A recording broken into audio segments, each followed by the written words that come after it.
अरावली।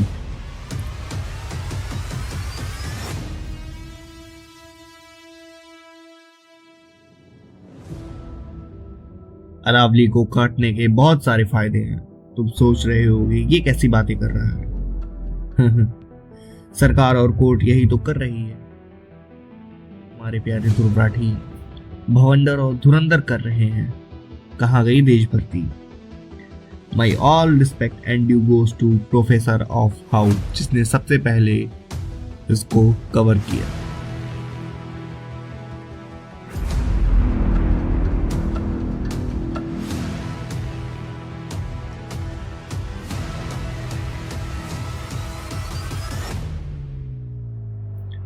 दोस्तों, क्या तुम्हें सांस लेने में तकलीफ हो रही है?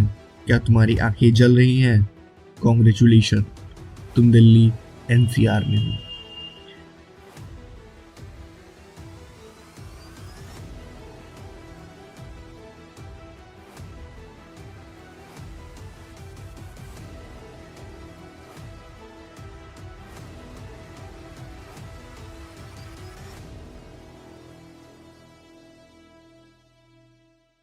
अरावली कोई नॉर्मल हिल नहीं है। ये 1.8 बिलियन साल पुराना है। 1.8 बिलियन साल।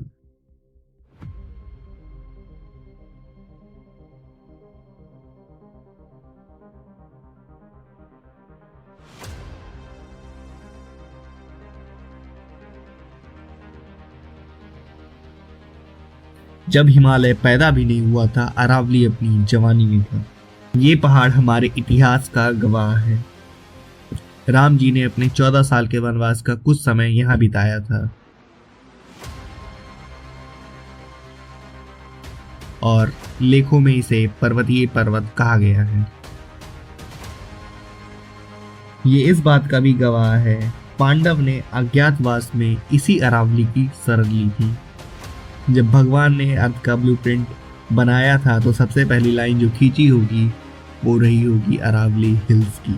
ये इतना पुराना है।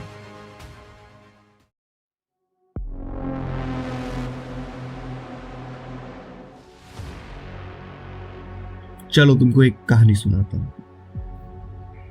मेरा एक दोस्त है।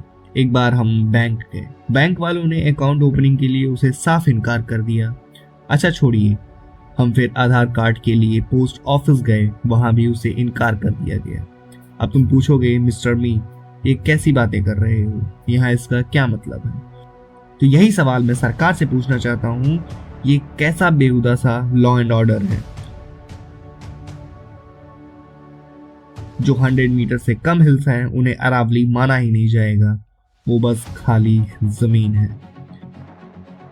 और 60% से ज्यादा हिल्स 100 मीटर से कम है। और अगर ऐसा ही चलता रहा तो कल को ऐसा भी ऑर्डर आएगा। जो मैंने अपने दोस्त की कहानी सुनाई, उसमें उसकी बस इतनी सी गलती थी कि वो 6 फीट का नहीं था। वो ह्यूमन राइट्स के अंतर्गत आता ही नहीं। विनाश काले विपरीत बुद्धि।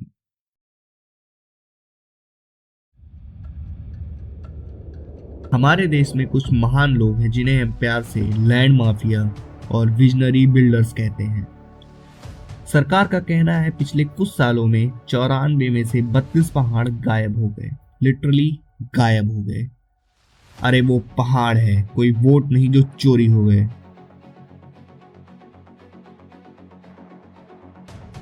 लेकिन आज के डेवलपमेंट ने दिखा दिया हमने इसका क्या हाल कर दिया है।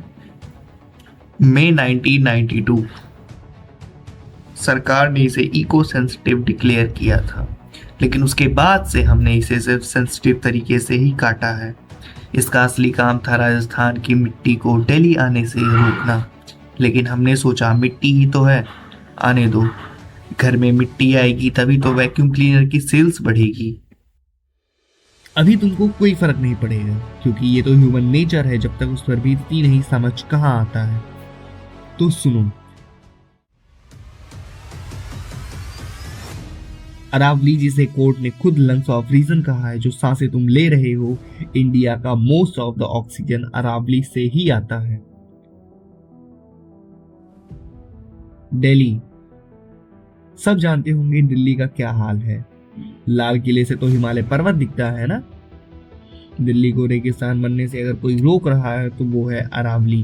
थार से उड़कर आने वाली रेत को अरावली ही रोकती है।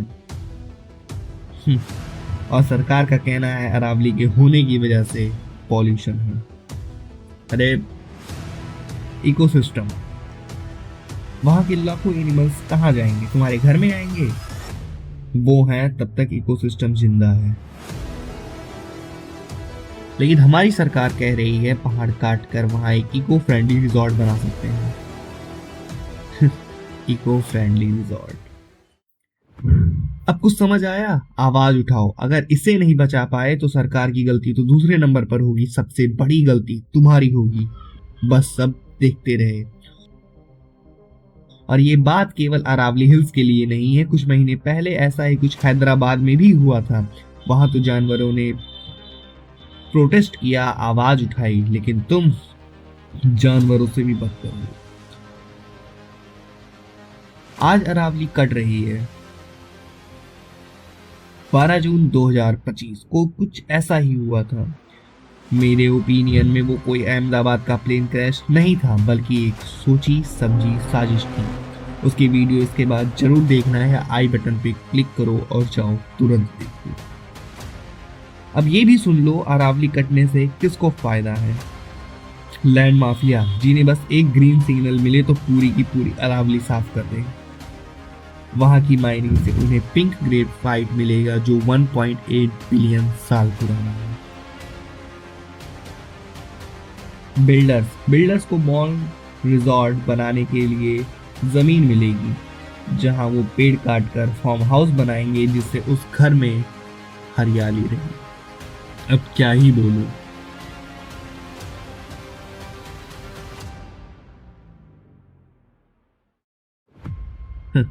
और हाँ, हमारे देश की इकोनॉमी तो रॉकेट की तरह बूस्ट हो जाएगी, है ना। थार से आने वाली रेत हर घर में होगी और तभी तो लोग वैक्यूम क्लीनर खरीदेंगे।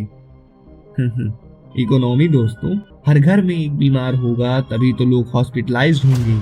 लेकिन एक बात जान लो, वेंटिलेटर की कीमत बहुत ज्यादा और तुम्हारी जिंदगी की कीमत बहुत कम होगी। फैसला अब तुम्हारा है।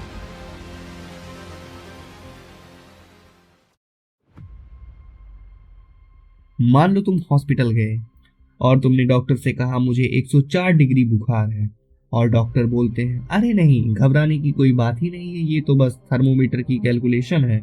तो क्या तुम उस डॉक्टर से इलाज कराओगे? जाहिर सी बात है नहीं। तो फिर दिल्ली वालों, भारत की राजधानी दिल्ली को कैसे चलाने दे रहे हो? दिल्ली सीएम रेखा गुप्ता जी का कहना है कि AQI कोई प्रॉब्लम नहीं है, ये टेम्परेचर कैलकुलेट करने की एक कैलकुलेशन है।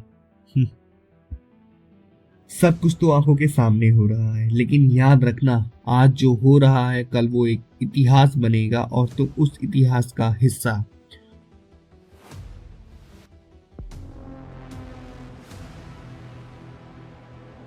तुम्हारे खुद के बच्चों के लिए सांस नहीं बचेगी। आज के 75 साल पहले अगर फ्रीडम फाइटर्स ने ऐसा ही कुछ इतिहास रचा होता, तुम मैं कहीं किसी के गुलाम होते। अभी भी टाइम है, बचा लो।